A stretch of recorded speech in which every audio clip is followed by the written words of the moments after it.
today it's not just a storm, it's the Strom is coming. Ricky Strom. Ricky's, of course, from TYT Sports, and he'll be presenting Twitter Storm today. Go. Yeah, I'd like to start off with a quick joke, if I may. Oh, no, you may not. Cenk, what do you call a bee with a bad hair day? Oh, please don't tell me. Okay, fine. What is it? A frisbee. Oh my God, why did we let him on? Why did we let him on? Who made this mistake? All right, for Christ's sake, get to the tweets. All right, let's go. Bevan J. Midwinter. Jesus, cut it out. Bevan J. Midwinter, what's your thoughts on the upcoming midterm election? None. Okay, the midterm elections are irrelevant.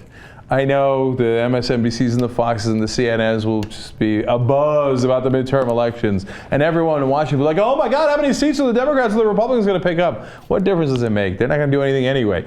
Like, what would they do? President Obama's ambitious agenda? He doesn't have an agenda. Yeah, he wants to do immigration reform that's super, super weak, that allows Republicans political cover, and that actually doesn't even, it might not even give a pathway to citizenship. That's his big agenda. Wow, if only he could get that accomplished. So honestly, I think the midterm elections are fairly useless. Next. Cenk, I'd like to tell another joke. No, I'm just kidding. I'm kidding. Keep it in your pants. Jack Getman, to pass your 28th Amendment, you need 2/3 of Congress and 3/4 of the states. What's in it for Republicans? Because you can't pass it without them. That's a great question. I love that question because you're right. Any amendment that is either totally on the left or totally on the right has no chance of passing because you need 3/4 of the states to ratify, let alone the 2/3 to call for the convention. So what's in it for the Republicans to get money out of politics? Well, then they might not get the attack ads from people that they definitely don't agree with. Bloomberg on gun issues, Soros on just about any issue. And the Koch brothers who oust other Republicans from states like Kansas and do it again and again. And recently, they went after Republicans in Wisconsin who didn't agree with them. So, and the other thing that Republicans would get is democracy.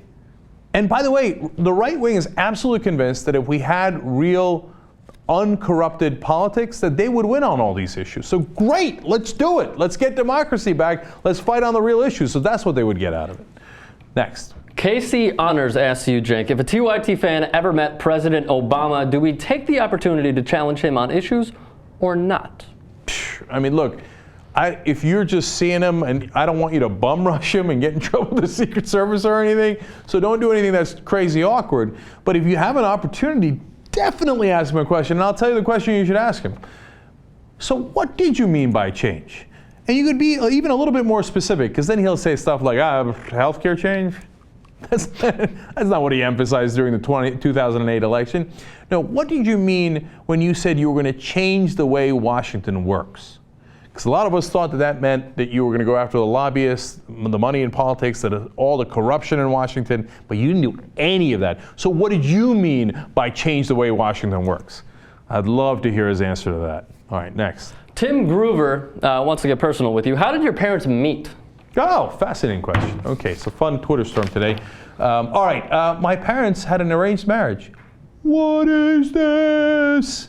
They did. They were from southeastern Turkey, a little town called Kilis, Turkey, near the Syrian border. And that's how everybody got married back in the day. It was arranged marriage. Now, they did get a chance to meet each other before the marriage, and they bonded over the fact that my dad knew the Beatles song, I Want to Hold Your Hand. And my mom was really impressed by that. So she's like, this one's not so bad. I think we can say yes to this one. So it's not that she didn't have any choice at all. They did at least meet once, and I was lucky because I exist, and they had a lovely marriage. They're still married decades and decades later. Next.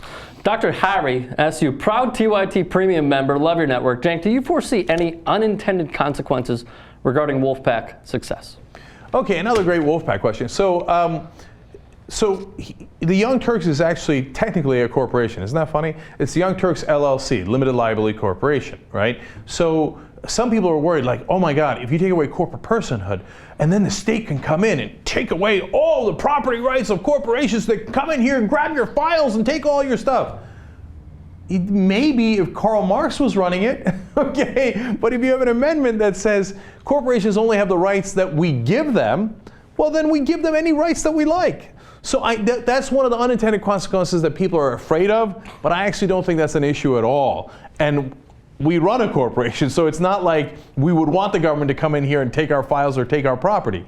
But a corporation is a legal fiction, and you should give it whatever rights you think American citizens, meaning American citizens, think that they should have in a democracy. So I guess it's possible that if anything could have unintended consequences, but we have thought this thing through, and the great consequence would be that we reclaim our democracy, and I'm not overly worried about the downsides, okay? Because the downside we live in now is total and massive corruption. That's the downside I'm worried about. All right, Ricky Strom, thank you so much. Everybody check out TYT Sports. This has been a Twitter Strom.